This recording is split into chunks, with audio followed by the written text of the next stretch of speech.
What's up everyone, it's Jonathan and I wanted to show you guys a video from New York City. I promised you guys this video a long time ago, but here it is. I was going to do like a few episodes, but I'm just going to compile it all into one big episode.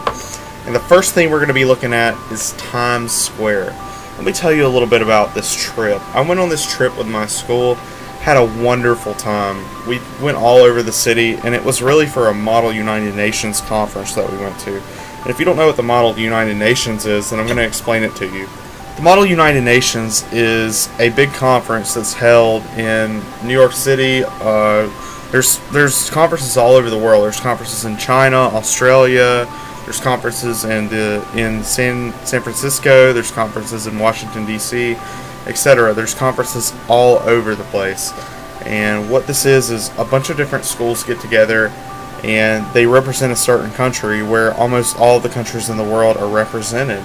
And the country where we represented was called Nauru, and it was a country out in the South Pacific near Australia and New Zealand, right off the coast. And it's really interesting. You get to meet a lot of people who are eventually going to be world leaders, part of the model, or part of the actual United Nations itself, people who are going to be in power one day. And you get to converse and you get to pass legislation, obviously fake legislation, but you're presented with a few problems and you try to solve those problems, and you spend an entire week working on resolutions together, and then you present them and then everyone votes on them. And it's a very interesting educational experience for anyone who hasn't done it and is interested and goes to a school where there's a program like this, and I would certainly recommend it to anyone. What you're currently looking at is Central Park, and Central Park is amazing. It's one of the most amazing, remarkable parts of the entire city. And that's just because it's in this huge metropolitan area with all these skyscrapers surrounding it, but they've still preserved the peaceful atmosphere and the beautiful landscape of this park that has been here for several years, several decades, hundreds of years. And this place is memorable not just to people who have been here, but people who also watch movies. Some very famous movies included that have been shot here are Home Alone, Men in Black 2, The Avengers, several more. Date Night, that was one of my favorites. All kinds of movies that are absolutely 100% popular. I Am Legend was a good one. Spider-Man 3 was a good one.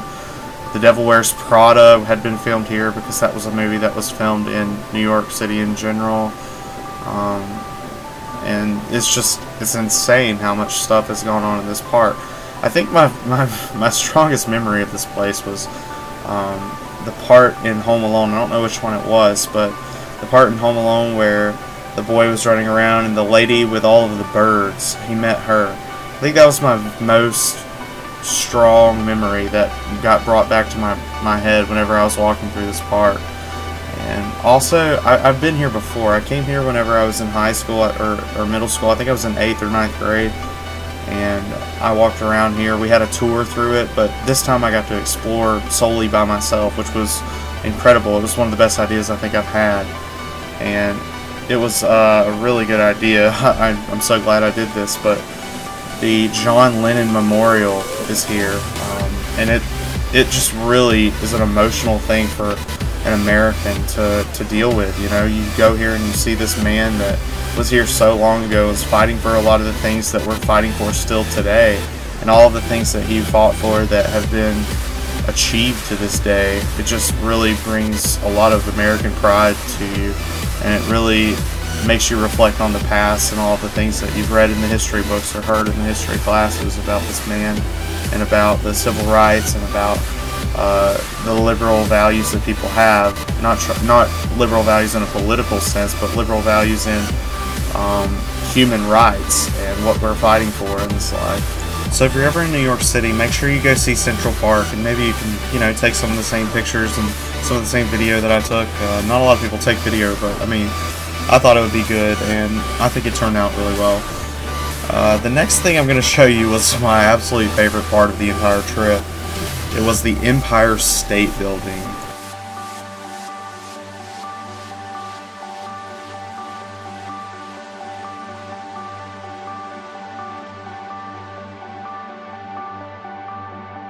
So, The Empire State Building was one of the most amazing things I think I've ever experienced in my entire life. Whenever I was in New York for the first time, when I was in 8th or 9th grade, I went on top of the Rockefeller Center in the morning, and it was foggy and it was daylight, and it didn't really capture the city in the sense that this did. This was one of the most amazing sights I think I've ever seen, ever. You feel like you're on top of the world, you're in the center of the world, and you can look out and see the entire island from front to back nearly, and you can certainly see from side to side. So it's one of these things that just you can't help but stand and look out in awe and just wonder, you know, wow, I'm here. I am in the middle of the American economy. I'm at the center of it, and I'm above everything, and I'm looking out at all this stuff that's going on, and millions of people in this concentrated area, and it's just insane. You can see Queens and you can see Brooklyn from the left and the right across the river, and it's just absolutely insane. This was amazing. This was incredible. This was my favorite part of the whole trip, oddly enough. I know that it's hard to believe with us going to the actual United Nations building and sitting in the seats that world leaders sit in, and, you know, being in this amazing city, but I mean, this was incredible. Going at night was the best idea that I think we could have had on this entire trip regarding this particular occasion, this particular event, going to the Empire State Building. I mean, nighttime on almost the top floor. It is the top floor. You can go up one more level, but it's kind of like the same exact thing. So it's not really worth it to pay the extra money that you have to pay to go up that extra level, but the money that we paid to get to this level, absolutely worth it, no doubt in my mind. I wouldn't change it if I could. So the purpose of this trip that the school took me and a few good friends on was to represent this country and basically act as if we are this country and vote on legislation as this country would. So you have to do a lot of research, you have to do a lot of studying. It's really crucial that you know what's going on in the world at the time, especially with the 3 issues that you're given. You're given 3 issues. What you're looking at right now are committee meetings, and eventually I'll show you the actual United Nations, but this is what you have to do before you get to the UN. You break up into your committees, and there were several different committees. The committee that I served on happened to be about world trade, and we're dealing with trade and development, so it was called UNCTAD, United Nations Conference on Trade and Development, UNCTAD. And what this is dealing with what my country, the main thing was development, and the trade would be more of recipients of items rather than actual trade. And a lot of the countries felt the same way, and we passed legislation for specific countries that had the same issues as we did. So what we did was we bonded together with these different countries. The committee that my friends served on were different ones dealing with other things, but mine I felt was the one that I could really thrive in due to the fact that I know what it's like, and I researched a lot of what developing countries' needs are, and a lot of the country that I represented, a lot of those countries that it actually solely relied on.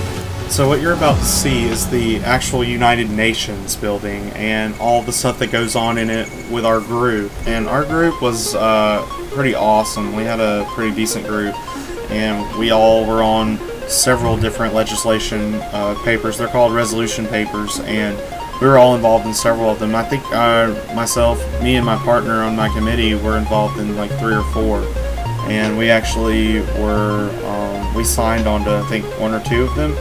But we had a great time, and we did a lot of work, but we also had a lot of room for fun, as you can see, with all the other things. We did several other things that I didn't get to put in the video just because it was getting a little bit too long, and I didn't want to run over too much time. But I wanted to show the general overview of what goes on. Now, what you're seeing in the United Nations right now is several different types of voting that are occurring. Really cool stuff. You actually get to press the button that the legislator from that specific country presses every time they vote on a piece of legislation, which is absolutely insanely cool. Like, because world decisions have been made in this building. Legislation that rules our our country and our world right now have been passed through this building, and it's just amazing to hit the same button that has voted on so much stuff. I mean, it's an eye-opening experience if you've never done this before, which most people haven't. And I consider myself very lucky and blessed to have been able to do something of this magnitude, because it's an opportunity that most people won't get, and that's a very sad thing to me, because I wish everyone could experience this. I think it would open perspectives up immensely. It would make people view the world in a different light. I certainly did after I did this, after having to study several countries, and mainly the ones that were involved with my country, which were the ones that, you know, helped support it and the ones that it supported, and etc. It was insane how much of a eye-opening experience all this research and this entire process was.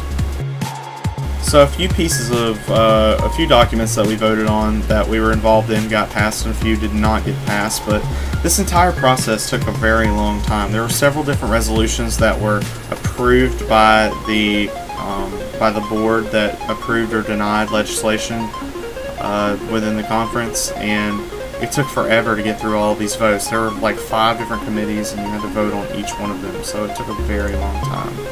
But nonetheless, it was worth it. You get to sit in the UN, and you get to look around. It looks a bit dated, obviously, because it's a very old building. A lot of old stuff in here.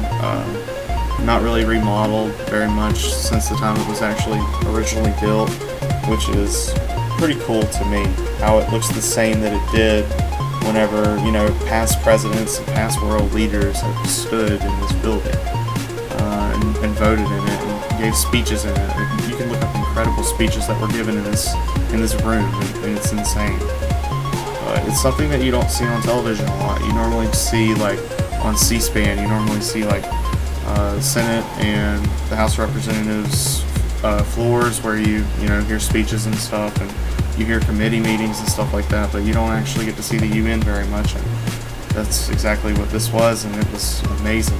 So I hope everyone enjoyed this video. If you did, make sure you throw a like on it, and if you have anything to say, make sure you leave a comment and let me know how you felt about it and what you really liked about it.